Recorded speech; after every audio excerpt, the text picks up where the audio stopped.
আজ এ বাচ্চা দেবে, ঘন্টার দুয়েকের ভেতরে বাচ্চা দেবে। তো এর যেটা এই যে এখন ওর পিছন থেকে জল বা নোংরা বেরোতে শুরু হয়েছে, ওর সিমটম পেটে ব্যথা উঠছে, ও এক জায়গায় শোবে। এরপর আস্তে আস্তে এই যে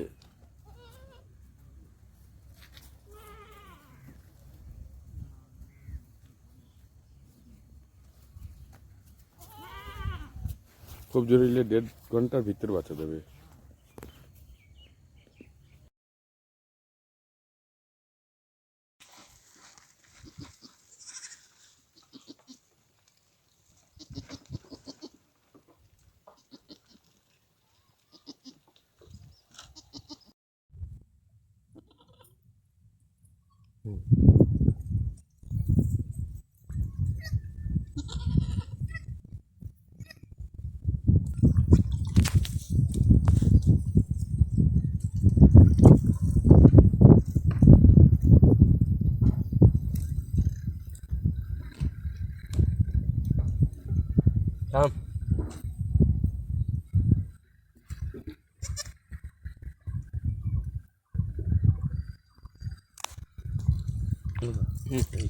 মাঠের মুখি দিয়ে খুলো, খুলে নাই না দেখছি। ওইদিকেই দেখো, মাঠের ওইদিকে বসো, মুখি দুটোকে একটু খুলে এমনি টক মুখি দেবে না, ফটো দিকে আমার ওটা বসো মুখি, এই মুখিটা খুঁজে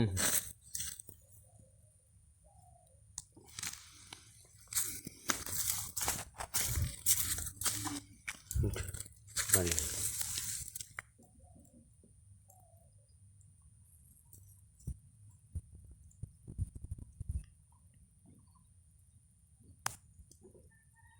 হ্যাঁ ছেড়ে চলো।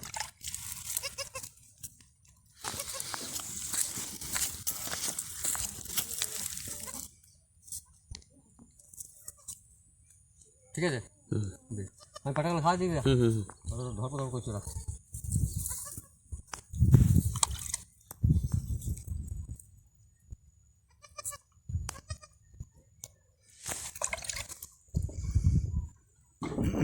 আর ফেলেই না, আদাটা ফেলতে না না, ওইটাই মেন জিনিস, একটু খাক।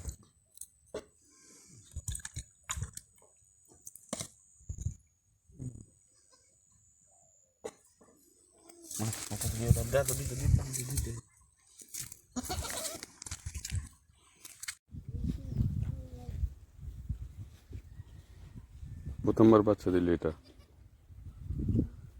একটা বাচ্চা, পাটা বাচ্চা আছে, এইমাত্র খালাস করা হইলো। এখন বাজে 10:30। ওই জন্য আগে আগুনের ব্যবস্থা করি নাই, রোদ্রেই রাখা হয়েছে, পরিষ্কার করে দেওয়া যায়। মাছ আঁটছে, কিছুক্ষণ পর হয়তো ফুল পড়বে।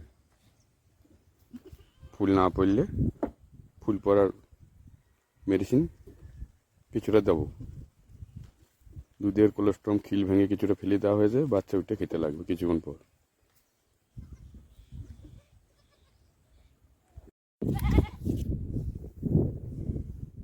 যে বাচ্চাদানি প্লেসেন্টা যাকে বলা হয়, আমরা ফুল বলি, এটা বের হয়েছে এবার। তো দেখা যাক কতক্ষণ টাইম লাগে বের হইতে। বাচ্চা হওয়ার মোটামুটি এটা 35 মিনিট সময় হয়েছে যে ফুলটা বেরিয়ে আসছে। এখানে একটা ওষুধ দেওয়া হয়েছিল হোমিওপ্যাথিতে, একটা সিরাপও দেওয়া যায় অ্যালোপ্যাথিতে। তো আমি হোমিওপ্যাথি ইউজটা করি, তাড়াতাড়ি কাজ পাই এই সময়ে।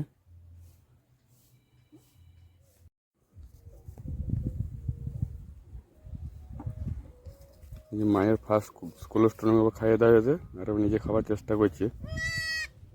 হ্যাঁ, মায়ের ফুল পড়বে, মাও একটু একটা ওষুধ দেওয়া হলো যাতে ওর ফুলটা তাড়াতাড়ি পড়ে যায়।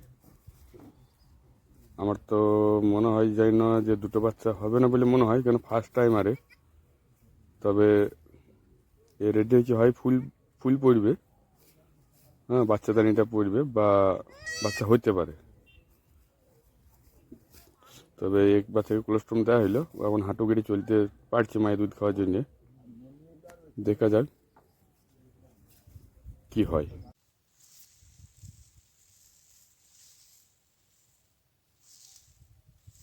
এটা মিল্কি ঘাস।